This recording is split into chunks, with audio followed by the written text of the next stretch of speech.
নমস্কার, আপনারা দেখছেন এই সময় ডিজিটাল। আপনাদের জানিয়ে রাখবো যে আজকে ভোরবেলায় কিন্তু ভয়াবহ রেল দুর্ঘটনা হয়েছে, অর্থাৎ 2 মাসে প্রায় পরপর 3টি বড় বড় রেল দুর্ঘটনা আমাদের সামনে আসছে। এই মুহূর্তে আমরা দাঁড়িয়ে রয়েছি হাওড়া স্টেশনে। আপনারা দেখতে পাচ্ছেন যেখানে হেল্প ডেস্কও খোলা হয়েছে, ট্রেন ক্যান্সেল হয়েছে। হাওড়া তিতলাগড় কান্তবাজি এক্সপ্রেস, এছাড়াও ক্যান্সেল হয়েছে খড়গপুর ঝাড়গ্রাম ধানবাদ এক্সপ্রেস, জানুয়ারি শতাব্দী হাওড়া বারবিল হাওড়া এক্সপ্রেস, এছাড়াও টাটানগর ইটোয়ারি এক্সপ্রেস, এছাড়াও যেগুলো ট্রেনের রিশিডিউল করা হয়েছে সেগুলো হচ্ছে বিলাসপুর টাটানগর এক্সপ্রেস। এবং ঘটনাটা কি ঘটেছিল সেটাই আপনাদের জানিয়ে রাখবো আরেকবার, যে দক্ষিণ পূর্ব রেল ডিভিশনের হাওড়া থেকে মুম্বাইগামী সিএসএমটি মেল ঝাড়খণ্ডের চক্রধরপুরের কাছে বেলাইন হয়ে যায় মঙ্গলবার ভোর 3:45 নাগাদ রাজখার সওয়ান ও বড়াবাম্বু রেল স্টেশনের মাঝখানে দুর্ঘটনাটি ঘটে, এমনটাই সংবাদ সংস্থা সূত্রের খবর। এখনো অবধি দুজনের মৃত্যুর খবর পাওয়া গিয়েছে এবং এই মুহূর্তে যে হাওড়ায় যে হেল্প ডেস্ক খোলা হয়েছে সেখানে প্রচুর মানুষও কিন্তু আসতে শুরু করেছে। আমি একটু কথা বলে নেবার চেষ্টা করবো। এখানেই একজন এসেছেন হেল্প ডেস্ক কথা বলতে। বরুণ দাস। না না না, রেলের তরফ থেকে কি জানানো হচ্ছে আপনাদের? রেলের তরফ থেকে তো রেল এনকোয়ারিতে আসলাম, এরা যোগাযোগ করছে, এখনো প্যাসেঞ্জারের সঙ্গে কথা হয়নি।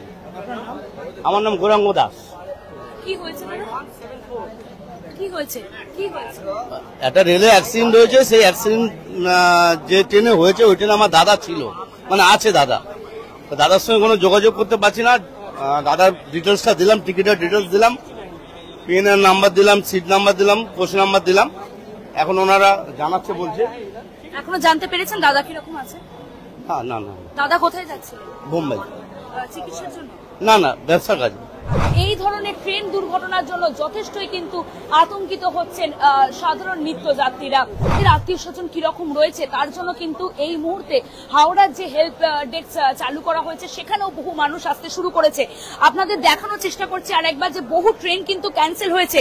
হাওড়া তিতলাগড় কান্তবাজি এক্সপ্রেস, এছাড়াও খড়গপুর ঝাড়গ্রাম ধানবাদ এক্সপ্রেস, জানুয়ারি শতাব্দী হাওড়া বারবিল হাওড়া এক্সপ্রেস, টাটানগর ইটোয়ারি এক্সপ্রেস, এছাড়া শালিমার এক্সপ্রেস, এইগুলো কিন্তু সমস্ত কিছু ক্যান্সেল করা হয়েছে।